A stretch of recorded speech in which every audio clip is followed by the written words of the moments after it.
Good morning or good afternoon, everybody. Thanks for joining us today here with Recapped with Established. With me is Allie Felix from Embarc Collective. Thanks, Allie, for being here. Thanks for having me. Yeah. And so if you are new to the stream here, each week we hold office hours for startups in the Startup of the Year network. And the office hours are private so that the founders are comfortable sharing what's top of mind for them. But then we get together with one of the mentors at the end of the week and talk about what's on founders' minds so that we can share that advice that we gave to those founders with you, our audience. We are in the Startup of the Year community. We're all about just continuing to give and provide value and add value for the startups in our networks. If you would like access to these office hours, then please apply to Startup of the Year. And I will put that link in the chat right now. And also, I would like to invite everybody to our .us veteran pitch competition on July 23rd. So next week on Thursday. And one of the things that we have this year for Startup of the Year is we have a separate award for veteran founded businesses. And all businesses, including, but especially veteran businesses, can get a free .us domain. And you can get that information from our website as well. But come on Thursday to our live stream, and I'll also put that Eventbrite link in the chat right now as well. But come on, check that out on Thursday because we've got 5 amazing, really inspiring veteran businesses that are going to pitch. And if you are a veteran and you'd like a free .us domain, you can go to startupofyear.com and check it out. So preamble done. Thanks everybody for being here. And Allie, thank you so much. It's always so great to be working with you. Would love for you, we all at the Startup of the Year team know you well and know Embarc well, but would love for you to give an intro. Awesome. Well, thank you for having me, and anything that Startup of the Year does, I am on board for. So it's fabulous to be here and to be involved. I'm Allie Felix. I have a role within Embarc Collective, which is a startup hub in Tampa Bay, Florida. We support 50 early stage startups, technology and tech-enabled companies in Tampa Bay specifically to help them build bold, scalable, and thriving companies. And prior to being back in Tampa, I grew up here. I was in New York City. I was at Workbench, which is an enterprise tech venture fund, and 37 Angels, which is a women's angel investing network. And prior to that, in San Francisco, working for Tim Draper at Draper University. So I have this interesting blend of venture and community building and early stage startup support that I've been able to bring back to Tampa Bay, and that I have the pleasure of working with all of our companies here with, and then with companies that I might get connected to through my broader network, like Startup of the Year and conversations that we had today. Awesome. Well, I love it. And we love working with you and working with Embarc. And I'm not just saying that because you're here on the show. That's the best. But it is good to have you. And thank you again for spending time with founders. And so tell us what was on founders' minds this week for you. Yeah, today I had a couple of conversations around early stage fundraising, and whether that be a pre-seed round or a seed round, or figuring out what that first capital in looks like. And so we can dive in there as to how to approach that. But something that I think is interesting that we might want to start off with is the concept of knowing when you're ready to raise, right? I think so many entrepreneurs, they get really excited about fundraising. It's almost like a validation, like I become a real business when I get this capital. And I think so many companies don't do the pre-work and the foundation necessary to actually be ready for those conversations and to have thought through their business comprehensively, to really be able to have fruitful discussions. Mm, mm. So when is somebody ready to raise, right? I mean, that's the natural question that comes out of that.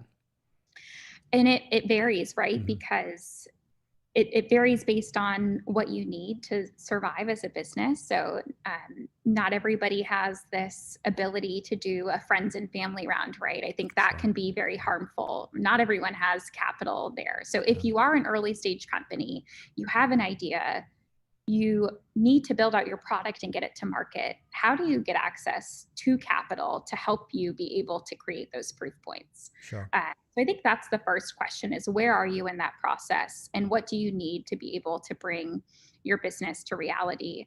Um, and I think honestly, programs like Startup of the Year that give visibility, non-dilutive capital or investor visibility to early stage companies is a really great tool in that very early stage, to just have access to maybe non-dilutive grant funding or other funding resources that you wouldn't otherwise be aware of. Yeah, absolutely. Yeah, absolutely. Thank you for that.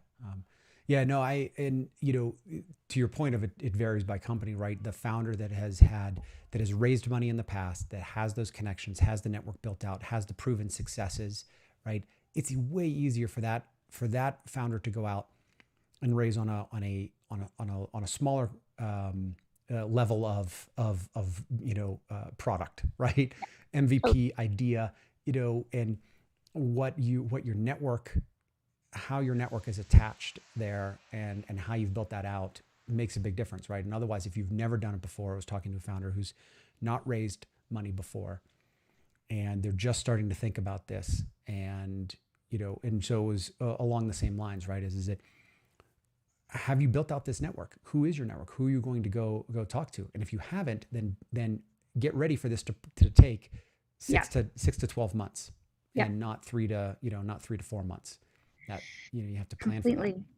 Yeah, I think, and to that point, the best thing that you can do before you even plan the fundraising strategy is create a rock solid foundation and understand what are the documents and what is the messaging that I need to be able to articulate my company and the stage and the proof points or traction I have that's really compelling. And so that pitch deck, your executive summary, or your one pager, having some semblance of a data room of your company information that investors might want to review in diligence. If you have all of that rock solid, I think that's a really good first step in like overall business hygiene. I have all of the essential materials in Yeah. place, and I can be confident and prepared as I approach these early conversations. Yeah. Yep. I talked to one founder who was pre-revenue and wasn't even quite sure about what the revenue model was, right? And that's Yeah. fascinating, right? And it's a big idea.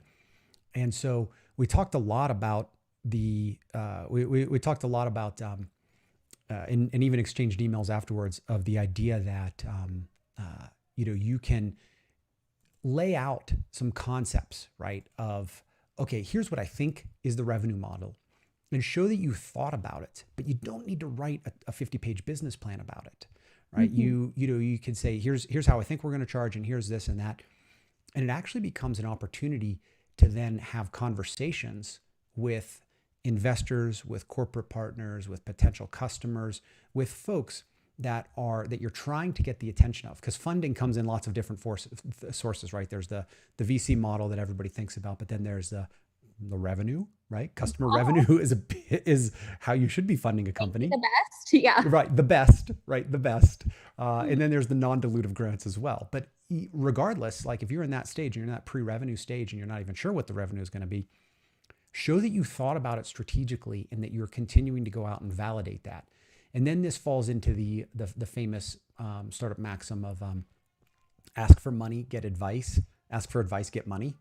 Right. Mhm. And so I said, well, then you can take this and your concept and the work that you're doing and go out and ask for advice.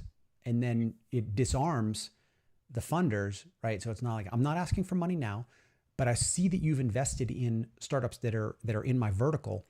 And I would love to get your take on what I'm doing and share with you the work that I'm doing and keep you updated. I right? think that's such solid advice. And I can think of another conversation I had this week where the customer acquisition strategy was, 10 different ways that they're going to reach their customers. And that's problematic, right? Because it shows that you don't really have a clear understanding of how, or assumption or thesis or guess as Hmm. to what that direct relationship looks like and how Mm, you get customers excited and brought on board. yeah, yeah, absolutely. So, how would a startup that's at that stage dial that in and figure out what's the right strategy For fund or for for customer acquisition? Yeah, for Yeah, customer acquisition funnels. the first thing that I always say to a founder is, if you're building this business because you know this industry, you know this product better than anybody else, like in your heart of hearts, what is the way to attract your customer? Like, Yeah, who is your customer? And just really personify that, because it often comes down to just dialing into what the reality is, how to reach them, what their needs are, what their challenges are, how you're solving for that. And I think asking that simple question is one of the easiest ways to unlock the simplest connectivity that you have to that customer. yeah, yeah. And this is like founders should be the ones out doing this, right? Because you have to have those conversations with your potential customers so that you're getting that feedback, validating, invalidating, hypothesize, validate, invalidate, right? And if you can't really delegate that to somebody else unless they're also a founder. Totally. Yeah. Yeah, you have to have those conversations, and it enables you to get that real-time feedback and to iterate in a more succinct way. Yeah. And I think that's valuable as you do have investor conversations, because you can clearly say with some conviction why or why not you're approaching a certain path to customer acquisition or to reaching that target market. Yeah. Yeah. Absolutely. I'll share one conversation I had with an organization that had built out a college student junior sales network, if you will, to go out into into their target customers' locations and to pitch them and sell them and get them to buy, start buying the product, which is a great idea in February, and was it and and, and then March, right? Yeah. And so we actually talked about the, a very common in the vertical B2B SaaS market, right? It's very common to have a BDR, a business development rep, and an AE combo, and dialing in that ratio of maybe two to one or 1 to 2, or figuring out what that right ratio is.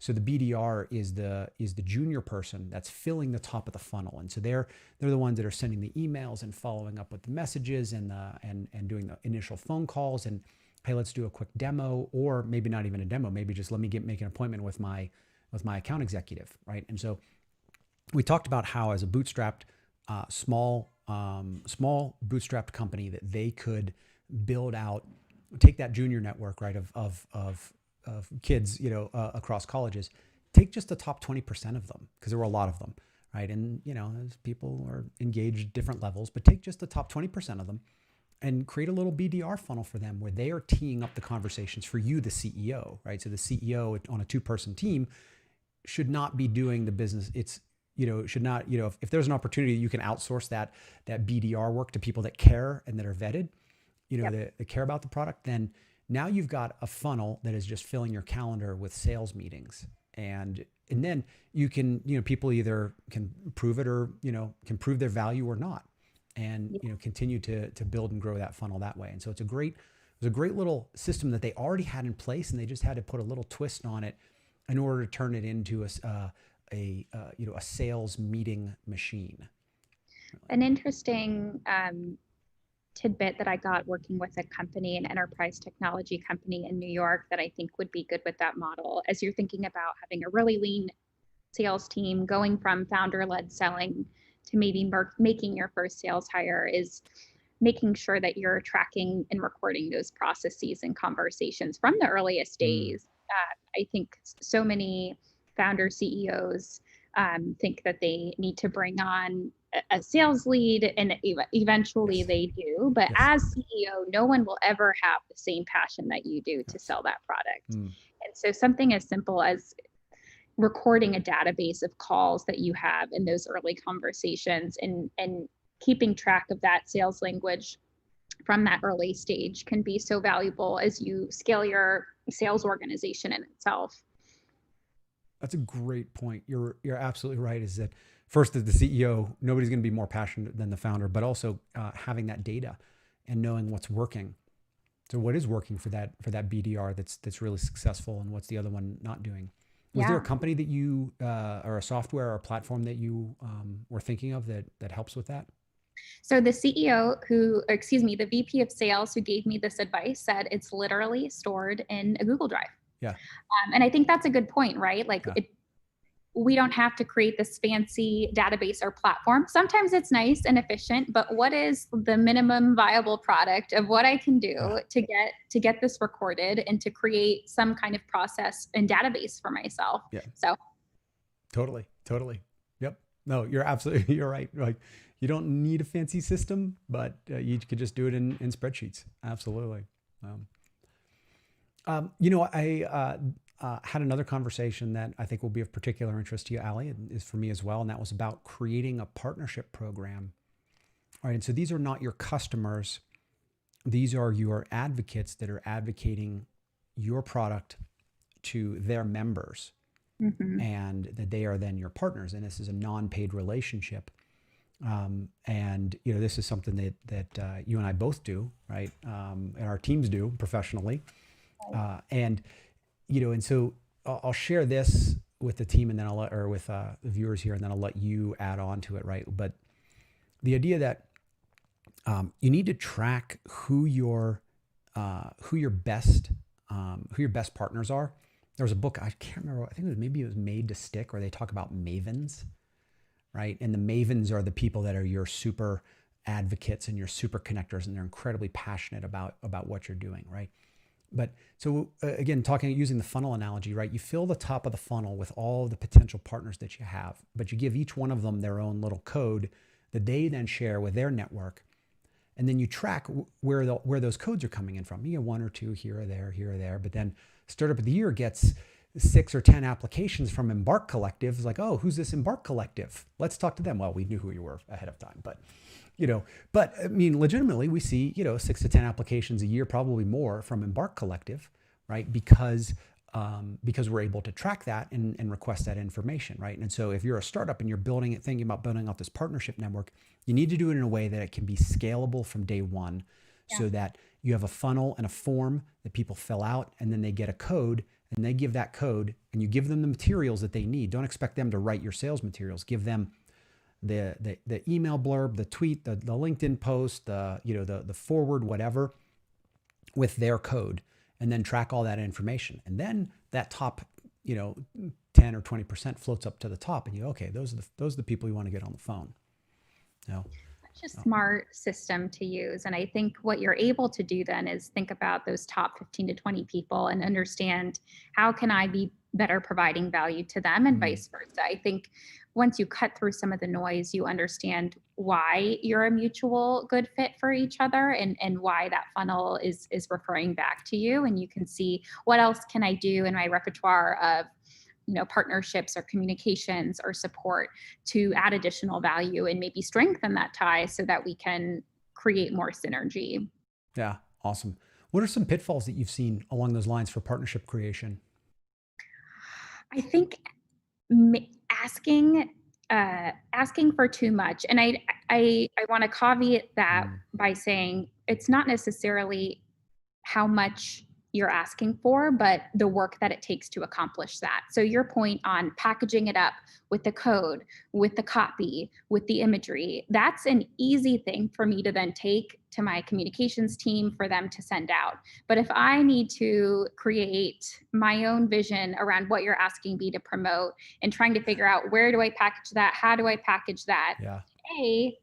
It's work for me, so I'm not going to really want to do it. And B, it's diluting the brand value and the message that you probably intended for that, right? Because I'm putting my own spin on it. Yeah. I think that's, an easy pitfall that happens, and I'm so much more likely to help you if you make it easy for me. Yeah. I mean, that goes across everything, right? Asking for warm introductions is another example of that. Like, if you make it easy for me to help you, then I'm going to help you. Right. Right. I mean, how many emails do you get from founders that say, "Oh, and by the way, I'm looking for introductions to investors"? Right. Period.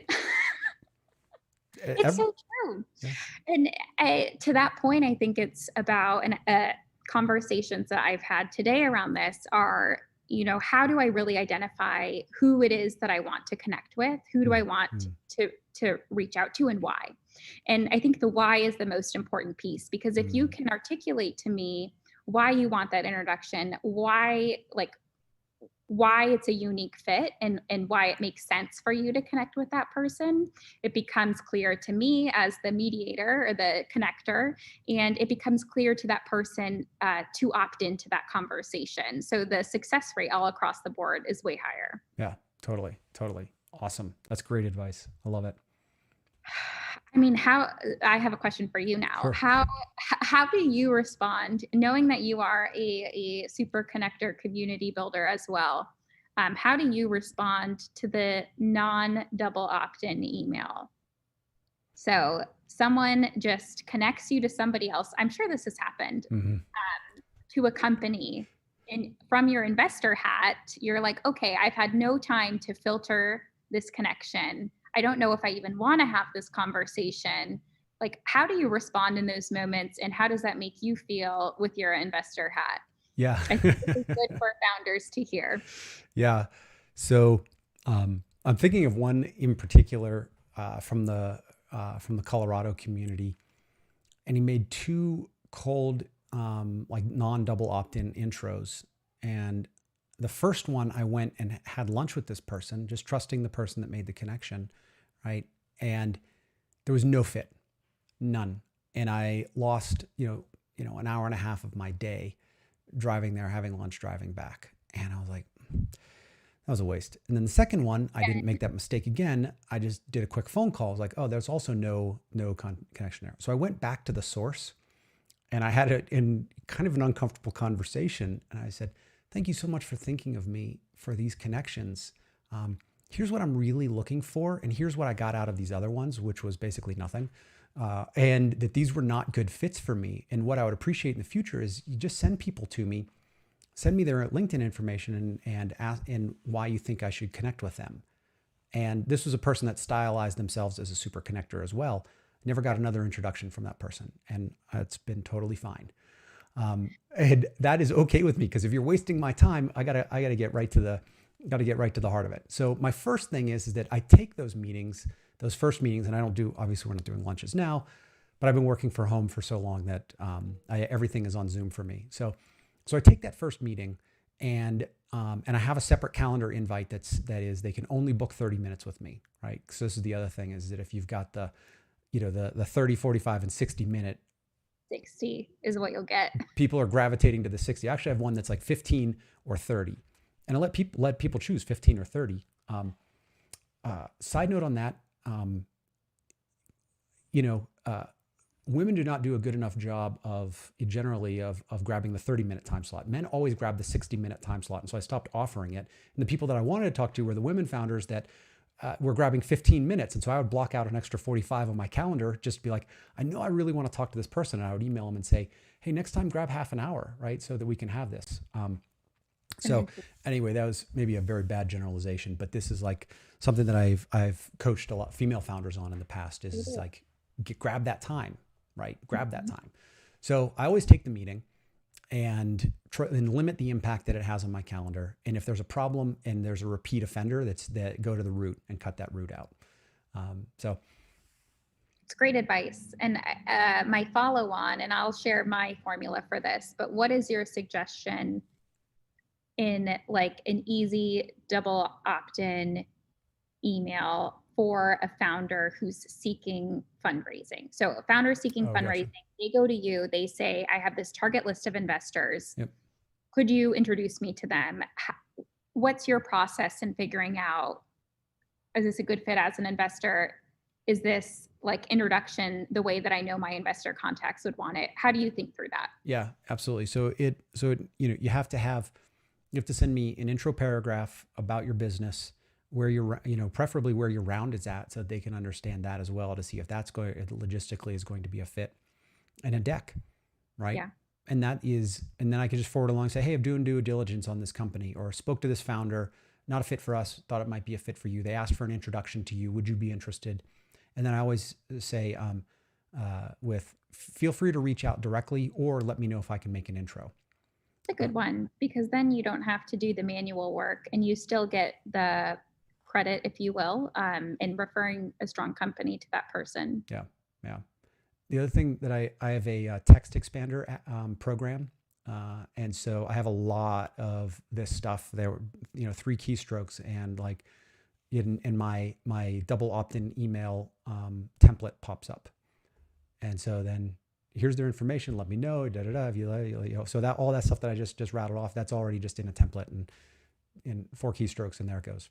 I love that. I think that's something founders can really easily implement. Like, what's my forwardable introduction on me and my business? And whether it's through through having a document where you keep your template saved and you can easily copy and paste. I think that creates so much efficiency for you as a founder trying to time block precious time for investor outreach. Yeah.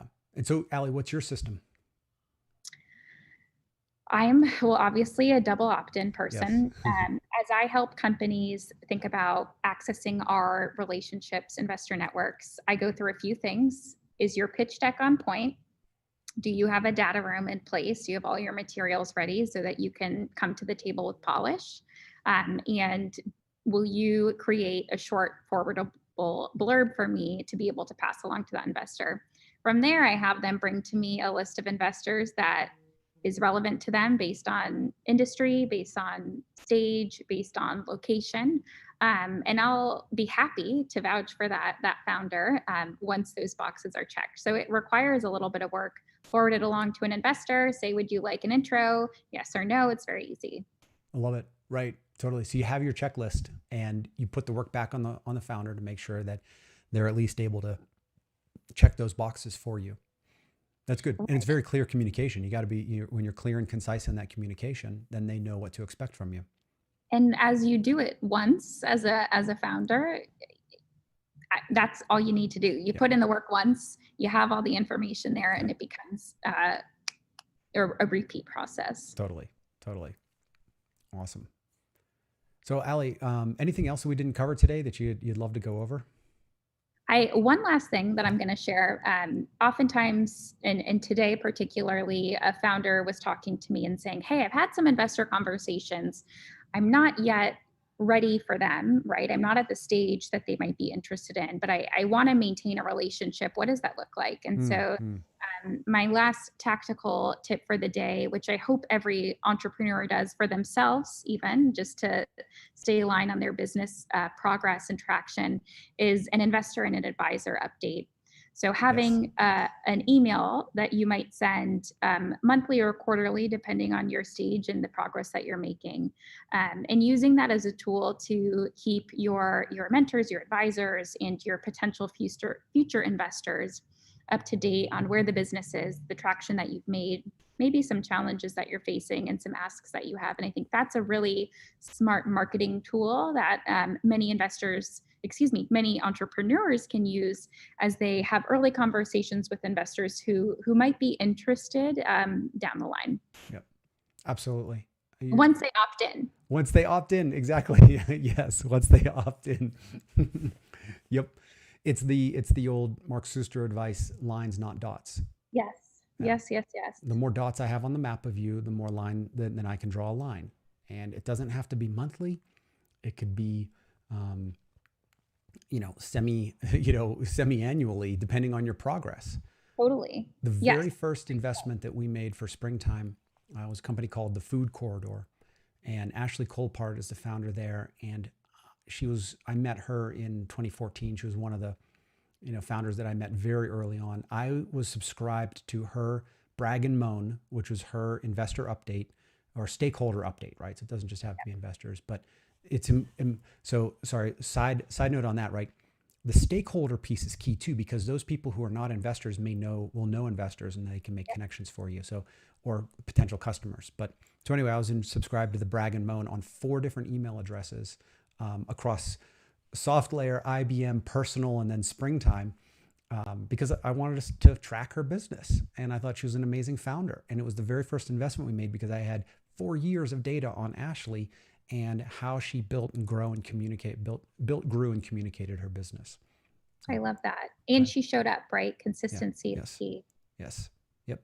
It was awesome. Good stuff. Allie, this is awesome. I could talk startup advice with you all day, but we're at the end of the time here. So thank you once again so much. Where can people find you on the socials?